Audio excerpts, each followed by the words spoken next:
Alors on va commencer bien l'halakha pour Shabbat. On commence l'année. On va étudier pour l'halakha de allumage de bougies de Shabbat. Okay? Pourquoi on allume une bougie de Shabbat? Ceci est une instauration rabbinique. Okay? Car le prophète Jérémie, Yirmiyahu, il dit Nashiti Tova. J'oubliais qu'est-ce que c'est du bien. Okay? Nashiti, je n'ai pas la paix. Je n'ai pas la paix. Et la Gemara dit qu'est-ce que veut dire qu'il n'a pas la paix? En shalom. Il dit la Gemara parce que le bougie, ils emmènent le shalom. La lumière de bougie emmène le shalom. Qu'est-ce que ça veut dire? Alors, ils disent ici qu'à l'époque de Chachamim, retourne 2000 ans en arrière, il n'y avait pas d'électricité. Alors, comment les gens mangeaient? Aux chandelles. Alors maintenant, et si tu étais pauvre, si les gens étaient pauvres, ils mangeaient à l'obscurité. Donc la Gemara dit que les pauvres, ils avançaient leur repas avant le coucher de soleil. Pourquoi? Parce que s'il fait nuit, ils vont pas voir quoi manger. La Gemara dit, tu te rassasis déjà à la moitié de voir le manger. Et il faut avoir le plaisir du Shabbat. Okay? Pas seulement remplir le ventre, aussi avoir le plaisir. Okay? Il faut. Alors, la Chachamim qui sont venus, ils ont dit, écoute, on va instaurer que les gens ont l'obligation d'allumer au moins 2 bougies à table, pas sur la table. Ça veut dire à côté de la table, le chvot Shabbat. Pourquoi? Ça donne la lumière, ça donne de la joie, ça donne de la paix, okay? Et ça donne le shalom entre les gens. Pourquoi? Imagine-toi, quelqu'un il voit la salade cuite quand il faisait un peu encore lumière, et l'autre il voyait l'aubergine, et l'autre. Alors il se lève. Il y a des gens, hein, ils aiment se lever au milieu de la table. Ils ne vont pas te demander, dis-moi, la salade est à côté de toi, passe-moi-le. Okay? Il va se lever alors il se lève au milieu de la table. Alors lui, il fait comme ça pour attraper la salade, et toi, tu te lèves pour prendre une autre salade, et par erreur, tu lui rentres le doigt dans l'œil. Ah, tu ne fais pas attention, qu'est-ce que tu fais? Quoi, tu es toujours comme ça?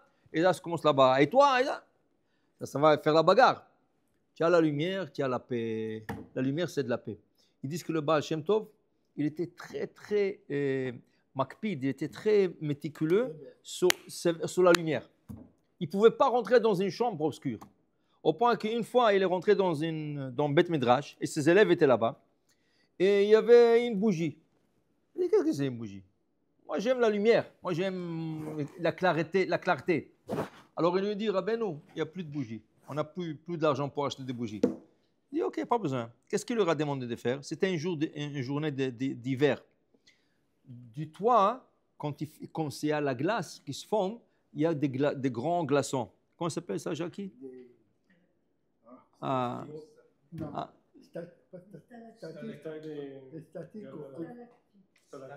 Stalactique. Il faut écouter ta femme la prochaine fois. Il ne sait même pas parler. Des stalactiques, ok. Alors il leur a dit, il y a les stalactiques sur le toit. Il dit, Rabbeinu, stalactique c'est une glace. Il dit, rien qu'emmenez-le. Ils ont emmené, il leur a dit, allumez. Il dit, Rabbeinu, il est allumé. Ils ont allumé, toute la chambre, toute la pièce s'est remplie avec de lumière. Le Baal Shem Tov ne pouvait pas rentrer dans une pièce sans lumière. Okay? C'était le Baal Shem Tov. Alors, la clarté, la lumière, ça emmène de la paix. Okay? Ça te donne une bonne sensation aussi. Alors, il dit ici que Chachamim, ça c'est un de 7 instaurations de Chachamim. Okay? Alors la bracha, on fait une bracha. Baruch ata Hashem, Elokeinu melech haolam, asher kiddeshanu mitzvotav vetzivanu, להדליק ner shel Shabbat. Vous voyez une différence entre l'allumage des bougies de Shabbat et l'allumage des bougies de Hanouka. Shabbat, on dit l'adlik ner shel Shabbat. Hanouka, on dit l'adlik ner Hanouka. Quelle différence? Dit le Rav Chida, Rabbi Chaim Yosef David Azoulay, Dialna, il est de chez nous, il dit comme ça. Il dit, quand tu dis shel Shabbat, ça veut dire que la lumière est pour le Shabbat. Shel Shabbat, pour le Shabbat. Quand tu dis Hanouka, c'est plus pour nous. Lama, ve'en lanu reshut leishtamesh bahem. Nous n'avons pas le droit d'utiliser la lumière de Hanouka. La Hanouka, c'est fait que pour la mitzvah. On n'a pas le droit d'utiliser la lumière de Hanouka. Okay? Alors c'est pour ça qu'on ne dit pas Shel Hanouka. L'adlik ner Hanouka. Ok? Maintenant, la Gemara pose une question. Comment tu fais faire une bracha? Asher kiddeshanu b'mitzvotav, qui nous a sanctifiés par ses recommandations, il nous a ordonné d'allumer les bougies de Shabbat. Qui c'est qui t'a ordonné ça? La Torah t'a pas ordonné? Dieu t'a pas dit ça? Qui c'est qui a ordonné ça? C'est Chachamim. Alors, Gemara pose une question. Comment on peut faire la bracha sur l'allumage des bougies du Shabbat? Asher kiddeshanu b'mitzvotav. Ainsi sur la bougie de Hanouka, Asher kiddeshanu b'mitzvotav v'tzivanu l'adlik ner Hanouka. Ainsi sur la netilat yadayim instaurée par Shlomo HaMelech, Asher kiddeshanu b'mitzvotav v'tzivanu al netilat yadayim. C'est pas instauré par la Torah. C'est pas Hachem qui nous a donné ça, c'est Chachamim. Dit la Gemara, non, parce que la Torah dit une mitzvah. Tout ce que Chachamim, les sages, vont te recommander, tu vas écouter. Même si tu dis sur ta droite, c'est ta gauche, et sur ta gauche, c'est ta droite, Kol asher yomru lecha ta'aseh. Et quand tu écoutes le Chachamim, c'est comme tu m'écoutes à moi. Okay? Quand tu écoutes le Chachamim, c'est comme tu m'écoutes à moi. C'est pour cela, on peut faire la bracha, la dlik ner shel Shabbat. Okay? Maintenant, il y en a qui font la bracha, la bénédiction, et ensuite ils allument. Il y en a qui allument, ensuite ils font la bénédiction. La différence est la suivante. Normalement, kol ha mitzvot, tous les mitzvot, over l'asiatam. On dit la bénédiction, on passe à l'acte. Tu dis la nière tefilim et tu enveloppes la linière sur le bras. Tu dis lishe basuka, tu es debout. Ensuite, tu es chef, selon le Rambam au moins. Le Rosh, il a une autre opinion. Okay? Chaque mitzvah, d'abord on fait la bénédiction, ensuite on passe à l'acte. Alors, les bougies de Shabbat, c'est la même chose. La adlik ner chez Shabbat, et ensuite on l'allume. Ça, c'est l'opinion du Shulchan Aruch. Vient le Rama et dit non, on ne peut pas faire ça ici. Ici, c'est une exception. Pourquoi c'est une exception? Parce que quand tu dis la bracha, la adlik ner chez Shabbat, tu es rentré dans le Shabbat. Et si tu es rentré dans le Shabbat, comment tu vas attraper l'allumette pour allumer? Tu es déjà dans le Shabbat. Okay? Maran, il dit non. Tant que tu n'as pas fini d'allumer toutes les bougies, tu n'es pas encore dans le Shabbat. Mais le Rama, l'opinion Ashkenaz, il dit non. Tu as fait la bracha, la adlik ner chez Shabbat. C'est fini, tu es dans le Shabbat. Hein? Donc, il nous montre qu'il y a deux exceptions dans la Torah, deux exceptions, où nous faisons l'action avant la bénédiction. Toujours, c'est la bénédiction avant l'action. Il y a deux exceptions. Exemple, Netilat Yadayim. Netilat Yadayim. Quand tu te laves les mains pour le pain, okay, ou le matin, okay, normalement, qu'est-ce qu'il fallait faire? Faire la bénédiction, Asher kiddeshanu mitzvotav v'tzivanu al netilat yadayim, et ensuite se laver les mains. Qu'est-ce que nous faisons, nous? Le contraire. Nous lavons les mains, 1, 2, 3, 1, 2, 3, ou 1, 2, 3, 4, 5 le matin, 6, et ensuite on fait la bracha al netilat yadayim. Pourquoi? Parce que là-bas, des fois, on te dit que tes mains sont impures. Okay? Et que si tes mains sont impures, comment tu vas dire la bénédiction? Alors, ils ont renversé l'autre dans Netilat Yadayim, que d'abord tu fais l'action, ensuite la bénédiction. Ça, c'est exception numéro 1. Exception numéro 2. Okay? Numéro 2. Un converti, quelqu'un qui veut se convertir. Okay? Alors, ça y est, il a fait la circoncision, il a étudié, il a fait la circoncision, il va au mikvé. Dernière étape, c'est au mikvé. Pour se tromper, pour devenir juif. Okay? Qu'est-ce qu'on lui dit de faire? Monsieur, tu vas te tromper d'abord, ou madame, tu vas te tromper d'abord une fois. Une fois que tu sors la tête de l'eau, tu vas faire la bénédiction à chaque édition, à la tvila. Okay? Mais comment il s'est trompé avant? Parce qu'il n'est pas juif. Donc, il a fait l'action de se tromper avant la bénédiction. Quand il est sorti de l'eau, ça veut dire qu'il a sorti la tête de l'eau, là, il peut faire la bénédiction comme un juif.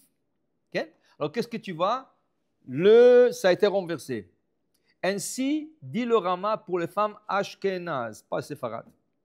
Pour les femmes ashkénazes, elles aussi, pour la copie de la tevila, l'immersion d'un converti, alors le Rama, il dit, alors les femmes aussi, elle est nida. Elle est encore sur règlement, ça veut dire elle est pure maintenant, mais elle est encore nida. Tant qu'elle n'a pas trompé, elle est nida. Alors comment on va faire la bénédiction? Donc c'est mieux pour elle de se tromper une fois, sortir la tête, faire la bénédiction et ensuite se tromper deux autres fois. Okay? Le Shulchan Aruch dit non. Alors elle est nida, alors quoi? Pendant nida, elle n'a pas fait Birkat Hamazon? Pendant nida, elle n'a pas fait la bénédiction du matin? Elle a fait? Que sais-je? Alors tout ça. Alors là-bas, le Shulchan Aruch. Mais tu vois qu'il y a des exceptions où nous faisons l'action avant la bénédiction. Donc le Rama, il te dit, pour l'allumage des bougies de Shabbat, si elle va faire la bénédiction et rendre le Shabbat, dans ce cas, c'est mieux de renverser l'ordre, faire l'action d'allumer toutes les bougies, et ensuite faire la bénédiction. OK? Maintenant, il y a un problème avec ça. Si quelqu'un prend une pomme, et il la mange, au mieux qu'il la mange, il se rappelle, oh, je n'ai pas fait Boré Priya Etz. Qu'est-ce qu'il doit faire? Maintenant, il fait la bracha.